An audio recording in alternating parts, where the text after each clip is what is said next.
Hello and welcome back, or welcome to once again another top 10 list, and today we are doing Game Boy Advance games.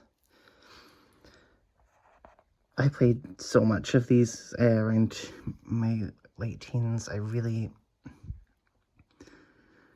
say they had like my favourite catalogue, but it was very, very strong. Very strong additions to a lot of the series. I do have to say, I feel like quite a fraud for having the Lucas and Roy amiibo there, because I've actually never fully played a lot of their games. I have like started out Mother Free, but the fan translation, I have the game. I should maybe put it out as presentation, but I do have the game on for physically, but I could only play it on the original DS before they took it away with the DSi. So I used to have to play it on my mum's like old DS that she used to play like when I was really young. So yeah, it kind of just fizzled out. So I never really got to finish it. Would love to play it one day, Nintendo, properly. That would be quite nice. But yeah. And also just I never got around to finding a way to play Binding Blade. I never really got around to playing that. Would love to one day again, Nintendo. Anyway, let's start off with number 10, which is Mario versus Donkey Kong. So my history with the series, I never really liked the mini stuff. It never really clicked with me, but this game was so much fun. Not really the deepest game. It's kind of just a game you sit down and play a few levels off, then go about the rest of your day. It was never really hugely super huge to me, like a lot of other games are when I play through them, but it was really cool. It was a really fun game to play through. I played the remake on Switch. Yeah, it's a really solid, fun game with a lot of good little tunes. Yeah, that's all I really have to say. It's good. I also have it's like a sequel to another game on the Game Boy, which I will talk about as well. So yeah. And then next up we have, I think I've changed a few things around on this list. Next up we have Kururin, which is hard for me to say in my accent. This is like an underrated series that I wish Nintendo would bring back. But yeah, it's really cute. Again, it's not really the most like crazy, super big game. It's just a fun little adventure to play through. I really liked it. And I really like all the cute little characters as well. I'd like to see Nintendo do something with this series again. It'd be really cool. But yeah, I really like this one on the Game Boy Advance, and hopefully they'll bring out the other ones that didn't come out outside of Japan, like they did with Starfy on the not the Virtual Boy, the Game Boy Advance Online. Be pretty cool. And speaking of Starfy, he's next up. I put down just the first Legendary Starfy game because I'm still in the middle of playing the other two. But yeah, just the series is really cute. I think what stopped me from putting it higher is I think I would have really enjoyed it much more if I could have understood what they were saying. And I could have played it alongside a translation, but whatever. It's fine. Maybe I'll watch a translation walkthrough one day. But yeah, it's fun. It's a really nice platforming series that another game series I wish they bring back, and bring into the spotlight a bit more. I wish I had a Starfy figure tier 2. That'd be really cool. I don't know if they've made any. But yeah, Starfy's really, and yeah, I'll just give a shout out to the other two. I've been enjoying. Probably once I'm done 3, I'll probably like 3 a bit more and 2 a bit less. I feel like that's how it's shaping up to be. Yeah, Starfy's really cute. Would love to see Starfy in Smash one day too. And then next up we've got Legend of Zelda Minish Cap. Now, this game, first of all, the sprite work and everything is just gorgeous. It's one of the best looking games on the system, for sure. As for how I played it, honestly, it wasn't I wish I liked it more. I know a lot of people think this is really great, the people who have played it. I don't know, it never really... I actually feel like I prefer a lot of like the Game Boy Zelda games over this one. I think I like the Oracle games more, but I do prefer like this one probably over Link's Awakening. Um, it's a solid Zelda game. It just doesn't really do much story wise apart from like the Minish, which is a cool little new little lore thing. They don't really do much with that over the state of the series, but yeah, it's cool. I remember the dungeons were. I just remember it being a really solid, fun game, like the rest of them. You know, it's kind of like one of those 2D games you don't really have to think about as much compared to like the 3D. Obviously, it's like Mario series. I prefer the 3D ones. But I know it's a really good game. I mean, it's Zelda, so it's gonna be. It's high likelihood it's gonna be a very good game. Yeah. And then next up, huge respect to the game, by the way. I feel like sometimes I sell them short. Like it's very good. It's just not one of my favorites. Okay, next up we have Pokemon. I think it was Sapphire. No, it was Ruby. I played the remake again. I just put the remakes on the original consoles they were on, so I think there's a bit more variety. Yeah, I really enjoyed this game. I don't know what people really say about it being one of the weaker ones. It's not my favorite Pokemon, but it's very good. I really like the setting and like I actually remember quite liking all the water segments. I know it's a bit of a talking point for this game. Yeah, I really do like a lot of the hotter region games like Sun and Moon and Scarlet and Violet. I know is a bit of a controversial one, but I did enjoy it. I did enjoy the setting. Um, and yeah, just the music and everything's really solid. Definitely high up there on this series for the music. Really good. Um, yeah, again, it's not like I definitely would say I probably prefer. In the last video, I said that it's probably my son's probably like my least favorite one that was on the 3DS. But yeah, probably this one. I don't know. All I know is that X is my favorite. But yeah, still really good, and I love all the extra stuff with Rayquaza and stuff. I know it's probably like blasphemous to talk about the free 3DS version when I'm talking about GBA games, but you know, whatever. It's still still felt really good to get through it as well. Such an iconic game. Yeah. Took me a while to beat the Elite Four. It took me a few years. Have had a few games like that. Next up we have. I've kind of lumped two games together. I do that sometimes. We've got the two Advance Wars games. Again, I played the remakes of it on the Switch pretty recently, and yeah, I used to just not be able to get through the tutorial level until I got into those tactical type RPGs recently. And yeah, the Advance Wars, I just really got addicted to it. It was one of those games where I just sat down and played whenever I got the chance. I had a really good time with it.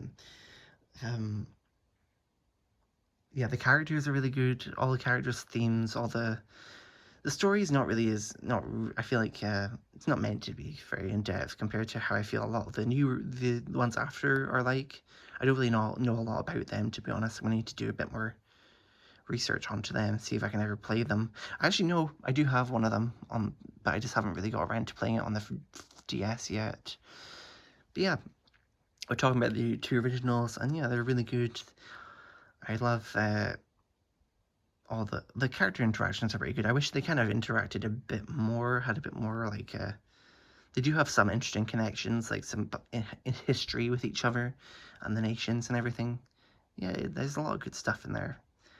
Definitely a very fun time. Something I enjoyed getting into finally.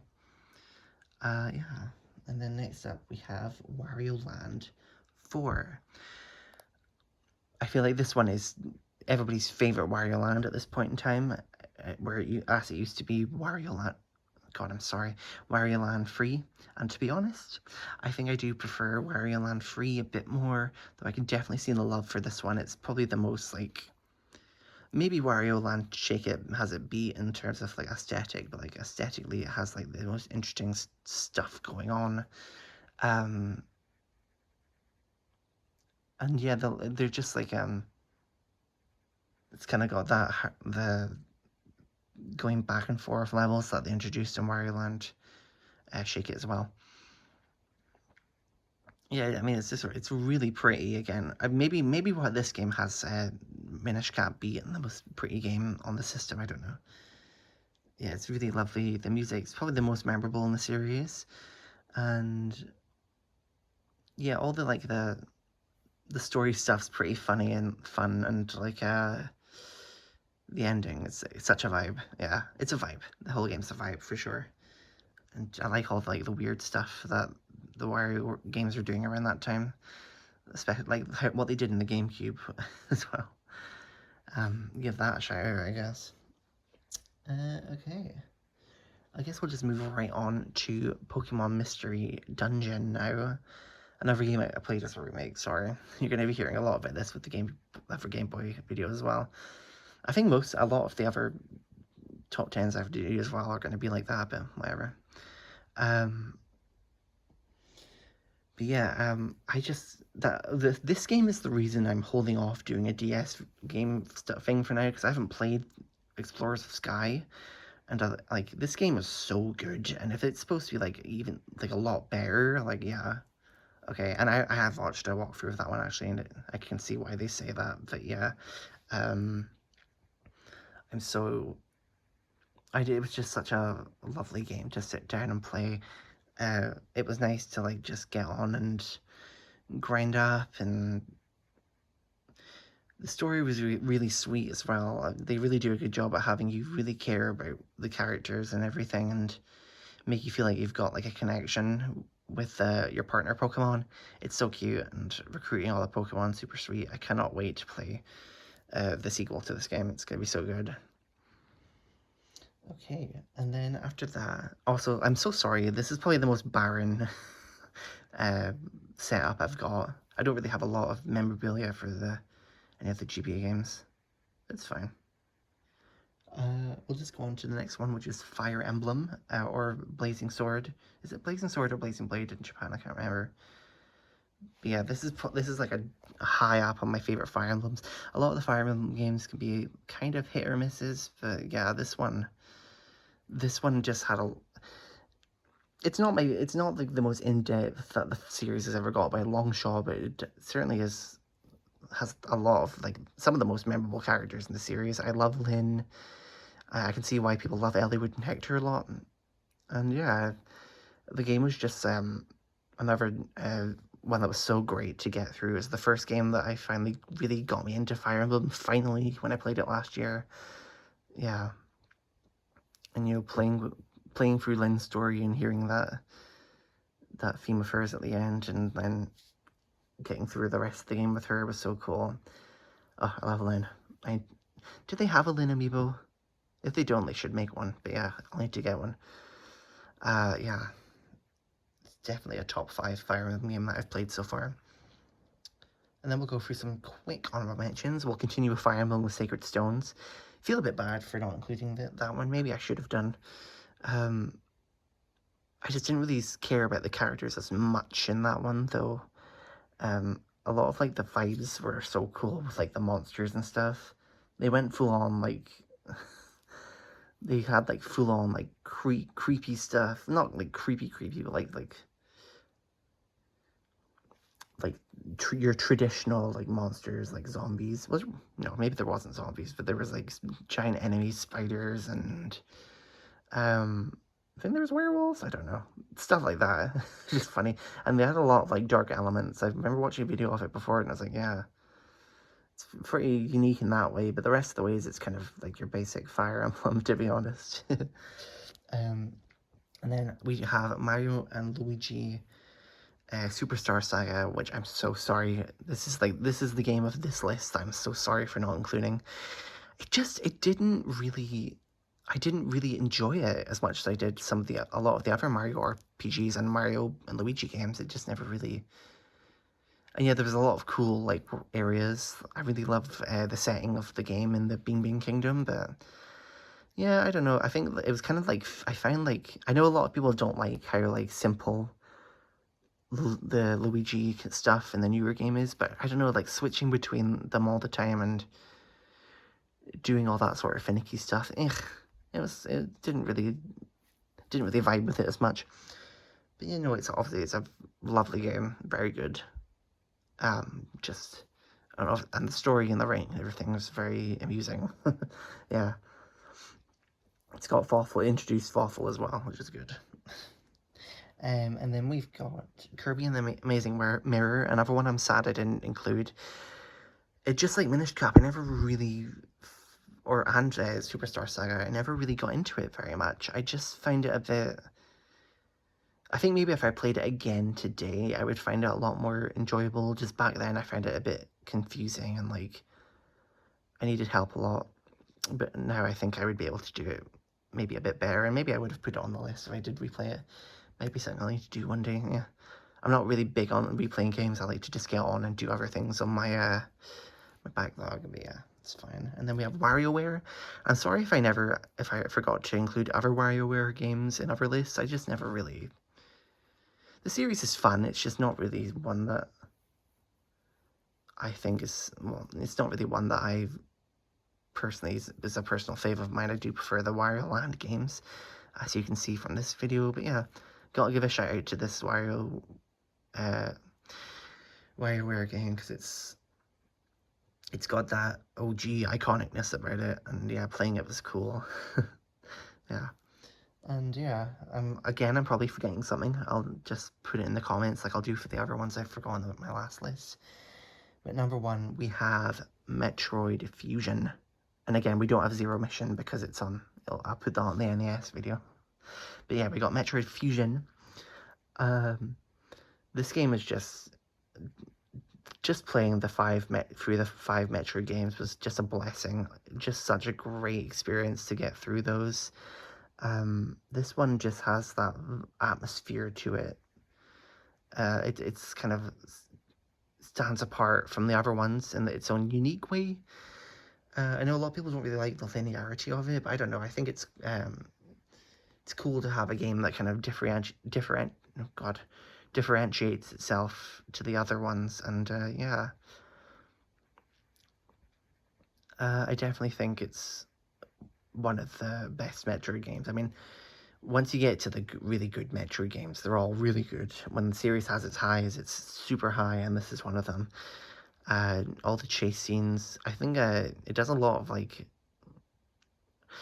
the chase scenes are like probably maybe scarier than Dread's ones, to be honest. Like, I think there is a bit more Dread in this game, not gonna lie. As much as I like Metroid Dread's like one of my favorite Metroid games, but yeah. Yeah, this one's really good. It's was just great to get through, as I said. And yeah, that's it for this video, I think. If I'm missing anything again, I'll point it out. And yeah. Again, and also Kirby and the Nightmare in Dreamland will be on the NES list too. So yeah. Thank you so much, and goodbye. Let me just drop this down so I can end it, because my paws are kind of hard to work.